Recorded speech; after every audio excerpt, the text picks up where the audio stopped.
السلام عليكم ورحمة الله وبركاته. الحمد لله. الحمد لله الذي نحمده ونستعينه ونستغفره ونؤمن به ونتوكل عليه أما بعد. அன்பிற்குரிய அல்லாஹ்வின் நல்லடியார்களே, அன்பு சகோதரர்களே, நாம் தொடர்ச்சியாக பார்த்து வரக்கூடிய துஆக்களினுடைய திக்ருகளினுடைய தொகுப்பில் இன்று நாம் பார்க்க இருக்கின்ற விடயம் என்னவென்றால், நாம் இரவு தூங்குவதற்கு முன் இந்த துஆவை 3 தடவைகள் ஓதுவோம். இந்த துஆவை ஓதுவதன் மூலமாக அல்லாஹ் ஜல்ல சுப்ஹானஹு வ தஆலா நாம் எதிர்பார்த்த விடயத்தை அல்லாஹ் நமக்கு மிகவும் எளிதாக நிறைவேற்றி வைக்கின்றான்.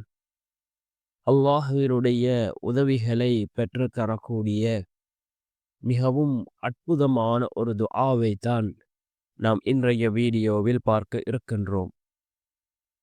அன்பார்ந்தவர்களே, அல்லாஹ்வின் நல்லடியார்களே, நம்முடைய எண்ணங்கள் நாட்டங்கள் நிறைவேற வேண்டுமா? அதற்கு ஏராளமான துஆக்கள் இருக்கின்றது. ரசூலுல்லாஹி ஸல்லல்லாஹு அலைஹி வஸல்லம் அவர்கள் பல துஆக்களை நமக்கு கற்றுத் தந்திருக்கிறார்கள். நம்முடைய நாட்டங்கள் நிறைவேறுவதற்கு, நம்முடைய தேவைகள் பூர்த்தியாகுவதற்கு இது போன்று பல துஆக்களை நபி அவர்கள் நமக்கு கற்றுத் தந்திருக்கிறார்கள். அதே போன்று தான் இந்த துஆவை யார் ஓதுகிறார்களோ அவர்களுடைய வாழ்க்கையில் உள்ள நாட்டங்களை எண்ணங்களை அல்லாஹ் பூர்த்தி செய்து கொடுக்கின்றான். அவர்களுடைய நிலைமைகளை அல்லாஹ் சீராக்கி கொடுக்கின்றான். அப்படிப்பட்ட மிகச்சிறந்த ஒரு துஆவாக இந்த துஆ இருக்கின்றது.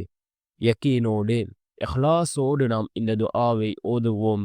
நிச்சயமாக அல்லாஹ் ஜல்ல சுப்ஹானஹு வ தஆலா இந்த துஆவின் மூலமாக நம்முடைய வாழ்க்கையில் அல்லாஹ் சிறந்ததொரு மாற்றத்தை நமக்கு ஏற்படுத்தி தருவான். நாம் இரவு தூங்குவதற்கு முன் 3 தடவை ரப்பிக்ஃபிர் வர்ஹம் வஹ்தினி சபீலல் அக்வம், ரப்பிக்ஃபிர் வர்ஹம் வஹ்தினி சபீலல் அக்வம் என்ற இந்த துஆவை, என்னுடைய இரட்சகனே, என்னை மன்னித்து எனக்கு அருள் புரிந்து செம்மையான வழியில் என்னை நீ நடத்தாக்குவாயாக என்று பொருள்படக்கூடிய இந்த துஆவை நாம் 3 தடவைகள் ஓதுவோம். அல்லாஹ் நம்முடைய வாழ்க்கையில் சிறந்ததொரு மாற்றத்தை இதன் மூலம் அல்லாஹ் நமக்கு ஏற்படுத்தி தருவான்.